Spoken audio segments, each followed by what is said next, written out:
So a lot of people have been talking about this for quite some time now, but I just wanted to talk about how we have this misperception of darkness and light, and it is founded on incorrect ideas. It's founded on lies. It's founded on untruth.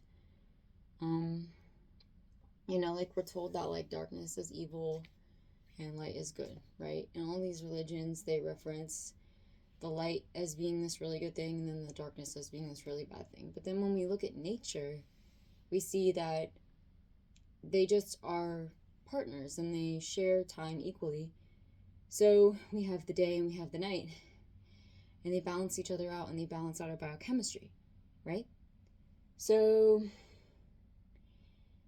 what I think we need to really practice as a culture, especially Christians and um, anybody who has coming from a duality in the religion, we need to kind of step away from those ways of thinking and being and step more into seeing the darkness as Saint Teresa put it. There are two types of darkness. There is the darkness that deceives, yes, but there is also the darkness that heals us and guides us and is the mystery that is the Holy Spirit. And it is only perceivable as a gift to which we are receptive to in an active embrace. So it's very important that we differentiate between these things. And in Spanish there's two different words for it. In English we just have, see, I don't think we should ever call darkness the deceiver. I think we should just call it, deceptiveness, or, coyote. Even in Native American indigenous perspective, it's just coyote, just being a trickster.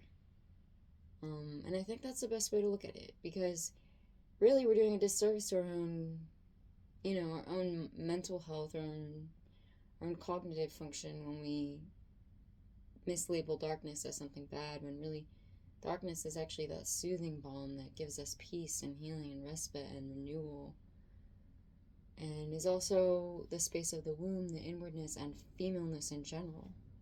So we can't demonize darkness, because that would be demonizing femaleness in general. And women, yes, we are, the balance between masculine and feminine in a person is a very real thing. It's called hieros gamos. It's an ancient Gnostic Christian understanding called hieros gamos. It's the balancing of the dualities within the self. And this is a very Christian thing. It originated within Christianity. And it's a very important practice for us to do, is to balance out the dualities within ourselves, all of the dualities. I mean, you could even take a piece of paper and you could write out the dualities so that you could see them, just get a good visual grasp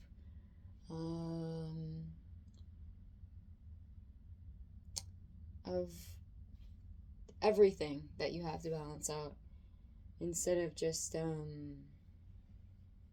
kind of operating from like an automatic place. It's better to come from a very, very, very, very attuned and intentional place. And I like the word intention because it's intent ion. So it's an intent ion. So it's like the sun. It's like, I don't know if you can see this painting, but this is kind of like the idea of intent ion. So this is a turtle. This is Turtle Island where we live. And then this is the intent ions coming down from the sun and from Venus that are feeding us. So that's a general idea.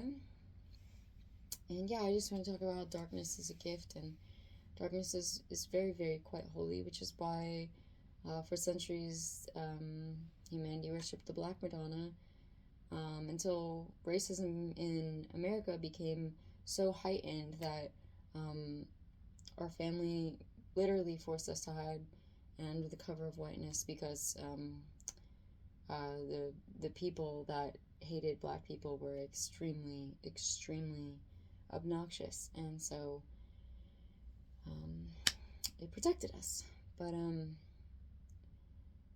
yeah, I just want to talk about the holiness of darkness and make sure that people start to reframe their vocabulary. So like, instead of saying like if you have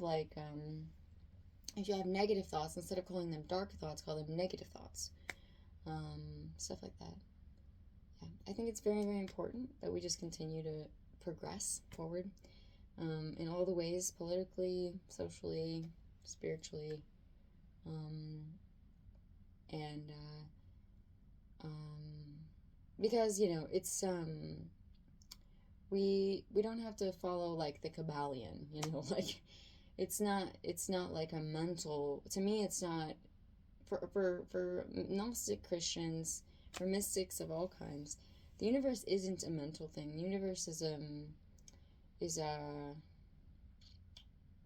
it's deeper than that. It's more of a mystery than that. It's something that can't quite be grasped, and we don't want to.